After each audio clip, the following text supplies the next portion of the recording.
حضرت شمویل علیہ السلام اللہ تبارک و تعالیٰ کی نبی تھے، انبیاء بنی اسرائیل میں سے تھے۔ بعثت کے بعد آپ نے سب سے پہلے بنی اسرائیل کی ہدایت کا فریضہ سر انجام دیا۔ اللہ تبارک و تعالیٰ کے حکم سے طالوت کو بنی اسرائیل کا بادشاہ مقرر فرمایا۔ بنی اسرائیل کو تباہ و برباد کرنے والے جالوت کے ساتھ آپ نے جہاد فرما کر کے بنی اسرائیل کو اس سے نجات دلائی۔ دوستو، یہ بات ہے حضرت موسیٰ علیہ السلام کی وصال فرمانے کے بعد کی۔ جب حضرت موسیٰ علیہ السلام وصال فرما جاتے ہیں تب بنی اسرائیل اللہ تبارک و تعالیٰ کے حکم کو فراموش کر کے، اللہ تبارک و تعالیٰ کے احکام کو پس پشت ڈال کر کے بت پرستی، سرکشی اور برے افعال کرنے لگتے ہیں۔ تب اللہ تبارک و تعالیٰ بنی اسرائیل پر جالوت اور اس کی قوم عمالقہ کو مسلط فرماتا ہے۔ جالوت یہ ایک نہایت ہی ظالم و جابر بادشاہ تھا۔ یہ لوگ مصر و فلسطین کے درمیان بحر روم کے ساحل پر رہتے تھے۔ ان لوگوں نے بنی اسرائیل پر طرح طرح کی سختیاں کی۔ ان لوگوں نے بنی اسرائیل پر ظلم و ستم کے پہاڑ ڈھائے، یہاں تک کہ انہیں بنی اسرائیل کو ان کے شہروں سے نکال دیا، بنی اسرائیل سے ان کی اولادوں کو چھین لیا، ان پر طرح طرح کی سختیاں کی۔ مثال کے طور پر آپ ہٹلر کو لے سکتے ہیں۔ اس واقعہ سے ہمیں پتہ چلتا ہے کہ اگر کسی قوم کی اعتقادی اور عملی حالت خراب ہو جاتی ہے تب اللہ تبارک و تعالیٰ اس قوم پر ظالم و جابر بادشاہ، ظالم و جابر قوموں کو مسلط فرما دیتا ہے۔ دوستو، اب ہم واپس ٹاپک پہ آتے ہیں۔ ایک وقت ایسا آیا بنی اسرائیل میں کہ کوئی نبی موجود نہیں تھے۔ اللہ تبارک و تعالیٰ کے فضل و کرم سے بنی اسرائیل میں خاندان نبوت میں ایک عورت حاملہ تھی۔ ان کے ہاں ایک بیٹے کی ولادت ہوتی ہے۔ ان کا نام شمویل رکھا جاتا ہے یا اشمویل رکھا جاتا ہے۔ جب وہ بڑے ہوتے ہیں تو انہیں بیت المقدس میں ایک عالم کے پاس بھیج دیا جاتا ہے تاکہ آپ ان سے توریت کا علم حاصل کریں۔ دوستو، ایک وقت ایسا بھی آیا کہ حضرت شمویل علیہ السلام بلوغت کے زمانے کو پہنچ گئے، یعنی بالغ ہو گئے۔ تو ایک رات حضرت جبرائیل علیہ السلام آپ کے پاس اللہ تبارک و تعالیٰ کا حکم لے کر کے آتے ہیں۔ تو حکم لے کر کے آتے ہیں تو سب سے پہلے اس عالم کی آواز میں بلاتے ہیں، یا شمویل۔ تو شمویل علیہ السلام اس عالم کے کمرے میں جاتے ہیں اور کہتے ہیں کہ آپ نے مجھے بلایا؟ وہ عالم اس ڈر سے کہ کہیں بچہ ڈر نہ جائے کہتے ہیں کہ ہاں، میں نے بلایا تھا کہ دیکھنا تھا کہ تم سو رہے ہو یا نہیں۔ تو عالم کہتا ہے کہ ٹھیک ہے، جاؤ، اب تم سو جاؤ۔ پھر دوسری مرتبہ آواز آتی ہے۔ پھر دوسری مرتبہ جب آتا ہے تو وہ عالم کہتا ہے کہ اب اگر میں بلاؤں نا، آواز مت دینا، آنا مت، سو جانا۔ تو تیسری دفعہ حضرت جبرائیل علیہ السلام ظاہر ہو جاتے ہیں اور آپ کو بشارت دیتے ہیں اور خوشخبری دیتے ہیں کہ اللہ تبارک و تعالیٰ نے آپ کو نبوت کے منصب سے سرفراز فرمایا ہے، آپ جائے بنی اسرائیل کی ہدایت فرمائیں۔ تو حضرت شمویل علیہ السلام بنی اسرائیل کے پاس جاتے ہیں اور انہیں نصیحت کرتے اور فرماتے ہیں کہ اللہ تبارک و تعالیٰ نے مجھے تمہاری طرف نبی بنا کر کے بھیجا ہے تاکہ میں تمہاری اصلاح کروں۔ بنی اسرائیل کے سردار کہنے لگتے ہیں کہ تم نبی کیسے ہو سکتے ہو بھائی، جبکہ تم تو ابھی بہت چھوٹے ہو۔ ٹھیک ہے، اگر تم نبی ہو تو ایک کام کرے، ابعث لنا ملکا نقاتل فی سبیل اللہ۔ اگر آپ نبی ہیں، واقعی میں اگر آپ نبی ہیں تو ہمارے درمیان ایک بادشاہ مقرر کر دو تاکہ ہم اللہ کی راہ میں جہاد کریں۔ دوستو، اس سے پتہ چلتا ہے کہ بنی اسرائیل میں اگر کوئی بادشاہ مقرر ہوتا تھا تو نبی کے ذریعے ہی بادشاہ مقرر ہوتا تھا۔ اب بنی اسرائیل کے سرداروں نے جب یہ بات کہی تو حضرت شمویل علیہ السلام ان سے گفتگو کرتے کہتے ہیں، قال هل عسیتم ان کتب علیکم القتال الا تقاتلوا؟ ایسا تو نہیں کہ تم پر اگر جہاد فرض کر دیا جائے تو تم پیٹ پھیر کر کے بھاگ جاؤ؟ تو وہ بنی اسرائیل کی قوم کہنے لگی، وہ سردار لوگ کہنے لگے، قالوا وما لنا الا نقاتل في سبيل الله وقد اخرجنا من دیارنا وابنائنا۔ وہ کہنے لگے کہ ہمیں کیا ہوا، ہم جہاد کیوں نہیں کریں گے بھائی، ہم تو اللہ کی راہ میں جہاد کریں گے، جبکہ ہمیں ہمارے شہروں سے نکال دیا گیا، ہم سے ہمارے بیٹے کو چھین لیا گیا، تو ہم اللہ کی راہ میں جہاد کیوں نہیں کریں گے، ہم یقیناً اللہ کی راہ میں جہاد کریں گے۔ اب نتیجہ کیا ہوا، فلما كتب عليهم القتال تولوا الا قليلا منهم والله عليم بالظالمين۔ جب ان پر جہاد فرض ہوا تو سب کے سب پھر گئے، بس چند ہی لوگ تھے جو حضرت شمویل علیہ السلام کے ساتھ تھے۔ इस वाक़या से, इस गुफ्तगू से हमें ये पता चलता है कि नारे बाजी में आगे आगे होना और मैदान अमल में पीठ दिखा करके भाग जाना, ये बुज़दिल कौमों का वतीरा है भाई। और कामिल लोगों का वतीरा ये है कि वो सिर्फ गुफ्तार के गाजी नहीं होते हैं बल्कि किरदार के भी गाजी होते हैं। दोस्तों, अब हम वापस टॉपिक पे आते हैं। तो बनी इसराइल के सरदारों ने कहा कि अगर आप नबी हैं तो हमारे दरमियान एक बादशाह मुकर्रर कर दें ताकि हम अल्लाह की राह में जिहाद करें। तो हज़रत शमूएल अलैहिस्सलाम ने रब की बारगाह में दुआ की तो अल्लाह तबारक व तआला ने उन्हें एक असा अता फरमाया कि इस असा के बराबर जिसका भी कद इस असा के बराबर होगा वो बनी इसराइल का बादशाह मुकर्रर होगा।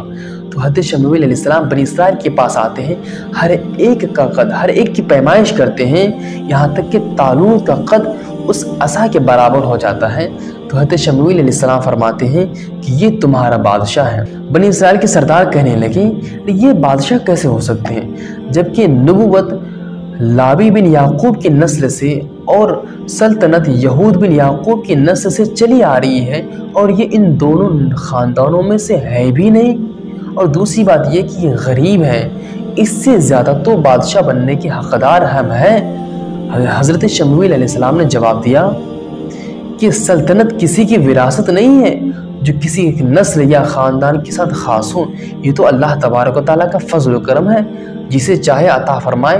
वल्लाहु युती मुल्कहु मन यशा, ये तो अल्लाह तबारक व तआला का फ़ज़्ल व करम है। अल्लाह तबारक व तआला जिसे चाहे अपनी सल्तनत अता फरमाए। और दूसरी बात यह है कि तुम जो कहते हो कि अल्लाह तबारक व तआला ने इन्हें दौलत से नहीं नवाजा है तो ठीक है, लेकिन अल्लाह तबारक व तआला इन्हें दो चीज़ों से नवाजा है जो तुम में कम पाई जाती है, जो तुम में है भी नहीं ज़्यादा, एक इल्म और क़ुव्वत। क्योंकि सल्तनत चलाने के लिए इल्म और क़ुव्वत बहुत बड़े मुआविन साबित होते हैं, इसलिए अल्लाह तबारक व तआला ने इन्हें इल्म और क़ुव्वत से नवाजा है। अब बनी इसराइल के पास कोई बहाना नहीं होता है तो कहता है कि ठीक है, हम इसे बादशाह तस्लीम करेंगे, लेकिन इसकी निशानी क्या है। तो हज़रत शमूएल अलैहिस्सलाम फरमाते हैं वक़ाल लहुम नबियुहुम इन आयत मुल्किही अन यअतियकुमुत ताबूतु फ़ीही सकीनतुम मिन रब्बिकुम व बक़िय्यतुम मिम्मा तरक आल मूसा व आल हारून तहमिलुहुल मलाइका इन्न फ़ी ज़ालिका लआयतन लकुम इन कुंतुम मुमिनीन। हज़रत शमूएल अलैहिस्सलाम फरमाते हैं कि तुम्हारे पास है ना अल्लाह तबारक व तआला की तरफ से ताबूत सकीना आएगा जिसमें हज़रत मूसा अलैहिस्सलाम और हज़रत हारून अलैहिस्सलाम के कुछ तबरुकात हैं। सबसे पहले ये समझते कि ताबूत सकीना है क्या चीज़। ताबूत सकीना सबसे पहले अल्लाह तबारक व तआला ने हज़रत आदम अलैहिस्सलाम पर नाजिल फरमाया। इसमें तमाम अंबिया किराम और उनके घरों की तस्वीरें मौजूद थी।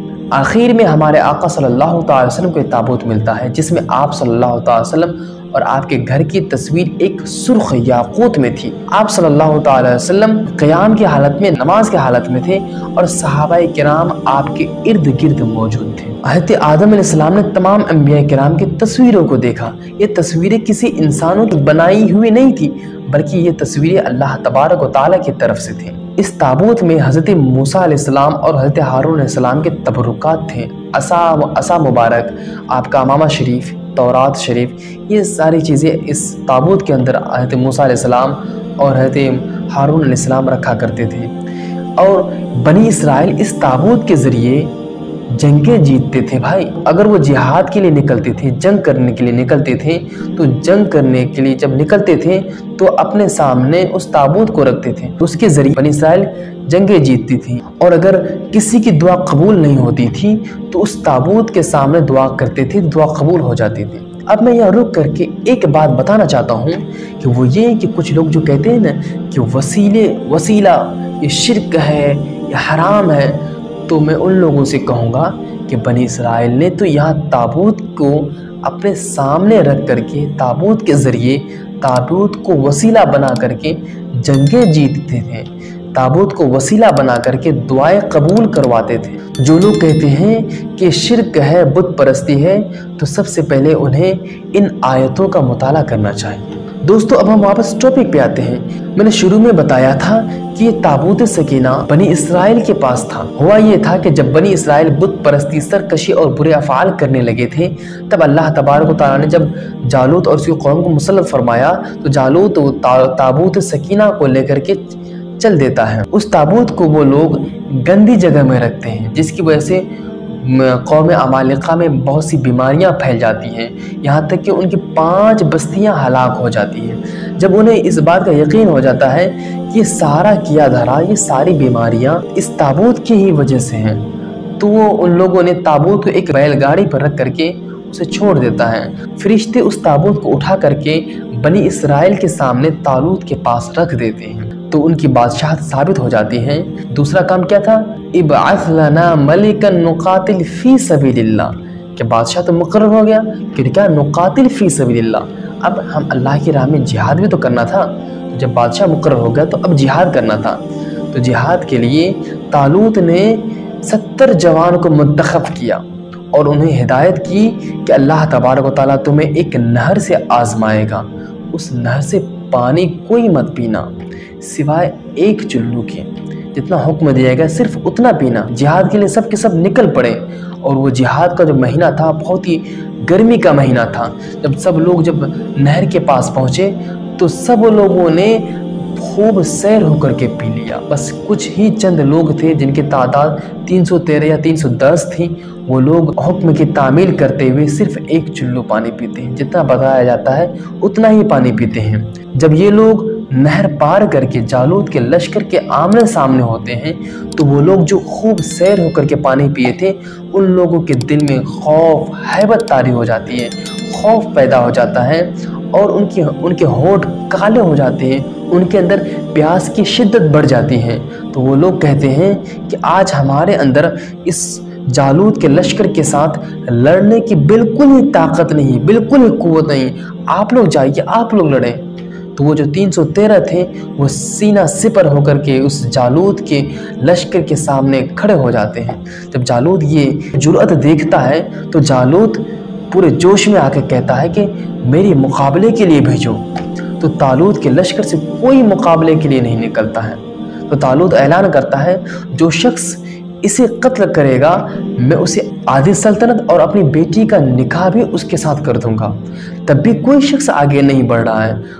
तो तालूत हज़रत शमूएल अलैहिस्सलाम की तरफ मुखातब होते हैं और कहते हैं कि तालूत अलैहिस्सलाम ज़रा रब की बारगाह में दुआ तो करें, आखिर माजरा क्या है। हज़रत शमूएल अलैहिस्सलाम रब की बारगाह में दुआ करते हैं तो बताया जाता है कि उस लश्कर में हज़रत दाऊद अलैहिस्सलाम है और ये काम दाऊद अलैहिस्सलाम ही सरअंजाम देंगे। हज़रत दाऊद अलैहिस्सलाम जालूत के मुकाबले में निकलते हैं और हज़रत दाऊद अलैहिस्सलाम अपने पत्थर फेंकने वाली रस्सी से जालूत को कत्ल कर डालते हैं। कत्ल करके तालूत के सामने तालूत के कदमों में डाल देते हैं। जालूत का कत्ल होना था तो उसकी कौम जो थी, जालूत की जो कौम थी वो बिखर जाती है। कुछ लोग जंग की तरफ बढ़ते हैं, कुछ लोग भाग जाते हैं। आखिर में तालूत का जो लश्कर था ये कामयाब होते हैं, ये गालिब आ जाते हैं और जालूत का लश्कर भाग जाता है, वो मगलूब हो जाते हैं। तो तालूत अपने वादे के मुताबिक आधी सल्तनत हज़रत दाऊद अलैहिस्सलाम के नाम कर देती है